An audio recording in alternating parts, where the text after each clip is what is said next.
तो ये कहानी शुरू होती है 1997 से। एक रेडियो ऑपरेटर मेक्सिको में अजीब रेडियो सिग्नल रिसीव करता है। ये सिग्नल इसके दोस्त को अमेरिका में भी मिले थे और ये एक अजीब बात थी। ये आदमी इन सिग्नल की तहकीक करने के लिए इनका पीछा करता है और एक ऐसी जगह पहुंचता है जहां आग लगी हुई थी। जब वो करीब जाता है तो देखता है कि गिरा हुआ मेट्रोइड पड़ा है।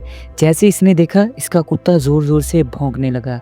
जैसे ही ये आदमी देखने के लिए करीब जाता है कि मेट्रोइड के अंदर क्या है, तभी मेट्रोइड में से एक अजीब सा धुआं निकलता है और एक अजीब रोशनी चमकती है और वो आदमी वहां से गायब हो जाता है। फिर अंटार्कटिका का सीन दिखाया जाता है जहां साइंसदानों को बर्फ के नीचे एक अजीब किस्म का ऑब्जेक्ट मिलता है। वो इस ऑब्जेक्ट को बर्फ से निकाल लेते हैं और नासा को भी इसके बारे में इन्फॉर्म कर देते हैं। अब मूवी का मेन कैरेक्टर जूलियन, जो एक यूनिवर्सिटी में दिखाया जाता है। जूलियन भी एक साइंसदान है जो दुनिया में मौजूद वेव्स और रेडिएशन पर रिसर्च करता था। जूलियन स्पेस से आने वाले सिग्नल को डिकोड करना भी जानता था। इसने बहुत साल पहले एलियंस को ढूंढने की कोशिश की थी, लेकिन क्योंकि ये माना जाता है कि दुनिया में एलियंस नहीं होते और जूलियन को भी कभी नहीं मिले, इसी वजह से जूलियन का ये प्रोजेक्ट फेल हो गया और इसका कैरियर भी तबाह हो गया। अब जूलियन एक प्रोफेसर के तौर पर काम कर रहा है। जब इसका लेक्चर खत्म होता है तो प्रिंसिपल इसे अपने ऑफिस बुलाता है और इसे इन्फॉर्म करता है कि आज एक अजीब सिग्नल रिसीव हुआ है। इस पर रिसर्च करने के लिए जूलियन को नासा की रिसर्च टीम के पास जाना होगा। जूलियन बहुत खुश होता है कि इतने सालों बाद ऐसी जॉब इसे मिली। दिखाया जाता है कि जूलियन ने पहले से ही इस पर रिसर्च की रखी थी। सिग्नल के वॉइस प्रिंट को देखकर जूलियन को समझ आता है कि ये सिग्नल हमारी ज़मीन के नहीं और इसका हमारी दुनिया से कोई ताल्लुक भी नहीं। इसे ये भी पता चलता है कि ये सिग्नल बहुत स्ट्रॉन्ग और पावरफुल है और ये बात सच थी क्योंकि ये सिग्नल अमेरिका के अलावा और भी कई मुल्कों में रिसीव हुए थे। जूलियन को इसका कोई अंदाज़ा नहीं था। हालात काफ़ी क्रिटिकल हो रहे थे, इसलिए गवर्नमेंट और नासा ने फैसला किया कि जल्दी इस पर रिसर्च करनी होगी। अब दिखाया जाता है कि जूलियन रिसर्च फैसिलिटी के लिए निकल चुका है। अंटार्कटिका में बर्फ के तेज तूफान की वजह से बहुत मुश्किल से इसका प्लेन लैंड करता है। जूलियन अंडरग्राउंड रिसर्च फैसिलिटी के अंदर चला जाता है जो बहुत जोर से हिल रही थी। यहाँ इसकी कोवर्कर नायला इसका इंतजार कर रही थी। नायला जूलियन को बताती है क्योंकि ये फैसिलिटी अंडरग्राउंड है, इसलिए जैसे ही टेक्टोनिक प्लेट्स हिलती हैं यहाँ पर ऐसे झटके लगते हैं, मगर हमें इनसे कोई खतरा नहीं। थोड़ी देर बाद जूलियन की मुलाकात एक प्रोफेसर से होती है जो यहाँ का हेड था। ये लोग जूलियन को इस ऑब्जेक्ट के पास ले जाते हैं जो इन्हें बर्फ के नीचे से मिला था। जैसे ही जूलियन इस ऑब्जेक्ट के पास जाता है तो जूलियन इसको छूता है और हल्की हल्की वाइब्रेशन इसे महसूस होती है और अचानक से इसके हाथ में करंट दौड़ने लगता है।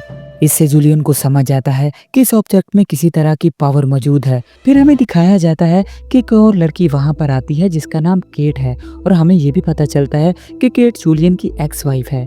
खैर, केट जूलियन को इसका कमरा दिखाती है। जूलियन को यहाँ आने के बाद भी महसूस होता है कि इसके हाथ में अभी भी करंट दौड़ रहा है। इसके बाद वो सो जाता है। रात के बीच अचानक से जूलियन उठता है। इसे महसूस होता है कि फैसिलिटी के अंदर कुछ हिल रहा है। जब वो कमरे से बाहर आता है तो देखता है कि इस ऑब्जेक्ट की बर्फ पिघल चुकी है और इसमें से कोई अजीब चीज निकल रही है। जैसे ही जूलियन इसे देखता है वो घबरा जाता है और अचानक उठकर बैठ जाता है। तब इसे पता चलता है कि ये सब एक ख्वाब था। अब दिखाया जाता है कि नायला जूलियन को जगाने आती है ताकि वो नाश्ता कर ले। नायला जूलियन को यहाँ की फील्ड भी दिखाती है। जूलियन ये देखकर बहुत हैरान होता है। नायला इसे बताती है कि ये भी नासा का एक प्रोजेक्ट है। ये लोग एक्सट्रीम टेम्परेचर में पौधे उगाने की कोशिश कर रहे हैं ताकि आने वाले सालों में इंसानों को किसी और सितारे पर जिंदगी गुजारने के काबिल बनाया जा सके। खैर, खाना खाने के बाद जूलियन अपने काम पर लग जाता है। वो अब भी सिग्नल के वॉइस प्रिंट को समझने की कोशिश कर रहा था कि ये सिग्नल और ये ऑब्जेक्ट किसी न किसी तरह एलियन से ताल्लुक रखता है, लेकिन सब लोग जूलियन की इस बात पर हंस रहे होते हैं। सब इसका मजाक उड़ाने लगते हैं क्योंकि अब तक नासा वाले भी समझते थे कि एलियंस का वजूद नहीं है, तो फिर ये सिग्नल भी किसी काम के नहीं और ये ऑब्जेक्ट भी कोई चीज नहीं। लंच टाइम पर दूसरे साइंसदान जो जूलियन के एलियन प्रोजेक्ट का मजाक उड़ा रहे थे, मगर जूलियन इन बातों पर ज्यादा ध्यान नहीं देता और वापस अपने काम पर लग जाता है। अब इसे इसी ऑब्जेक्ट के पास एक एंटीना लगाना था ताकि वो इसके सिग्नल्स को कैच कर सके। अब दूसरी तरफ एक नया सीन दिखाया जाता है। एक शहर का मंजर दिखाया जाता है जहाँ अथॉरिटी को ये पता चलता है कि जो सिग्नल इन्होंने रिसीव किया था वो सिर्फ एक जगह नहीं बल्कि कई जगहों पर रिसीव हो चुका है। इस बात को जल्दी से जूलियन को बताने की ज़रूरत थी। फैसिलिटी का सीन दोबारा दिखाया जाता है। अचानक वो ऑब्जेक्ट रस्सी से गिर जाता है और इसके ऊपर की बर्फ भी टूट जाती है।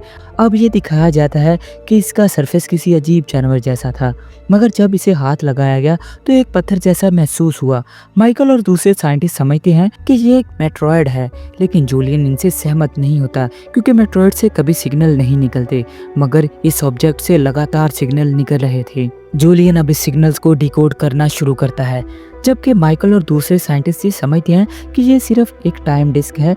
जूलियन अंदाजा लगाता है कि ये ऑब्जेक्ट एक शिप का हिस्सा है। जो सिग्नल निकल रहे हैं वो असल में डिस्ट्रेस सिग्नल हैं। जो कोई शिप मुसीबत में होती है तब वो ये सिग्नल भेजती है। इसका कहना था कि ये किसी एलियन शिप का हिस्सा है जो डिस्ट्रेस सिग्नल भेज रहा था, मगर ये सिर्फ एक थ्योरी थी और कोई भी इस बात को मानने के लिए तैयार नहीं था। जूलियन को ये सच साबित करने के लिए क्लियर सिग्नल चाहिए थे। इसने फैसला किया कि इस ऑब्जेक्ट को खोला जाए, मगर केट इस फैसले से बिल्कुल सहमत नहीं थी।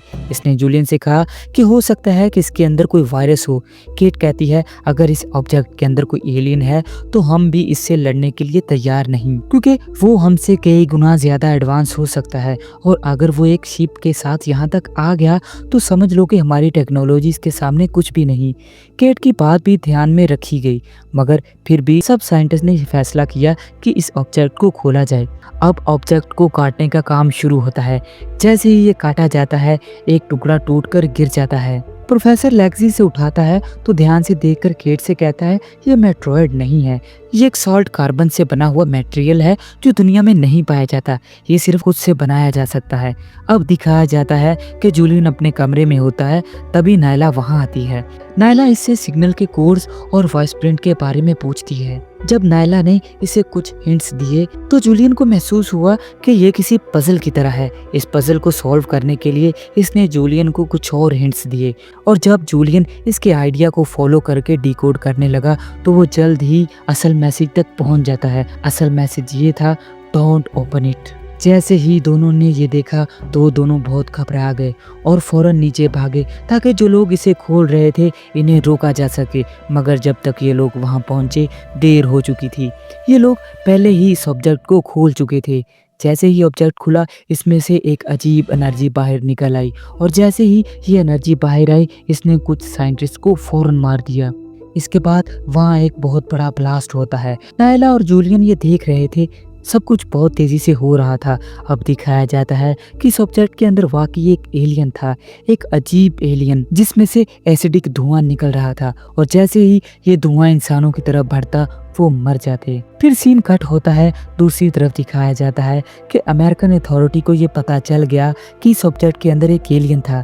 यहाँ एक हैरत अंगेज बात सामने आती है। इन्हें ये पता चलता है कि एक और जगह भी एक ऐसा ही ऑब्जेक्ट मिला था और इसमें भी एक एलियन था। जैसे ही वो आदमी इसके पास गया वो इन्फेक्टेड होकर मर गया। ये बात बिल्कुल क्लियर हो गई थी कि जो भी ये चीज़ है वो इंसानों से बहुत ज़्यादा ताकतवर और ख़तरनाक है। अगर ये चीज़ फैसिलिटी के अंदर फैल गई तो समझ लें कि यहाँ के जितने भी साइंटिस्ट हैं वो सब, और अगर ये फैसिलिटी यहाँ से बाहर आती है तो ये दुनिया के लिए बहुत बड़ा ख़तरा बन सकती है। अथॉरिटीज़ फैसला करती हैं कि इस फैसिलिटी को तबाह कर दिया जाए। जब फैसिलिटी के अंदर वालों को ये बात पता चलती है तो सब लोग बहुत ज़्यादा घबरा जाते हैं। ये लोग समझ नहीं पाते कि अथॉरिटीज़ इतने बड़े साइंसदानों को मारने का फैसला कैसे कर सकती है। ये लोग तो सिर्फ दुनिया को बचाने के लिए अपना काम कर रहे थे। जूलियन और सब लोग ये फैसला करते हैं कि वो फैसिलिटी छोड़कर चले जाएंगे, मगर बर्फ़ के तूफान की वजह से यहाँ से बाहर जाना भी बहुत मुश्किल था। अगर ये लोग फैसिलिटी से बाहर निकलते तो सर्दी से मर जाते। कोई नहीं समझ पा रहा था कि अब क्या किया जाए। तब जूलियन एक मशवरा देता है, हमें दुनिया को बचाने के लिए अपनी जान कुर्बान करनी होगी, मगर एक साइंसदान ये कुर्बानी देने के लिए तैयार नहीं था। फिर एक और अजीब बात सामने आती है। जूलियन ये नोटिस करता है कि एलियन कैमरों में नज़र नहीं आ रहा और ये बात सबके लिए बहुत खतरनाक साबित हो सकती है। जूलियन फौरन एलियन को ढूंढने के लिए निकलता है और वो इस एलियन को ढूंढ लेता है जो इससे छुप रहा था। जूलियन फौरन अपनी टार्च साइड पर रखता है ताकि एलियन को पता चले कि ये इन्हें नुकसान नहीं पहुंचाना चाहते। जूलियन को इस रिएक्शन की समझ नहीं आती। इसके बाद एलियन इसके सामने आता है और इसका चेहरा पकड़ लेता है।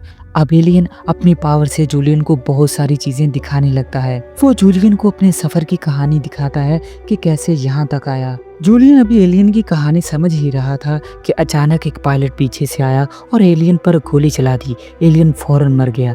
ये देखकर जूलियन बहुत डर गया क्योंकि इसे लगा कि अब इसकी मौत भी तय है।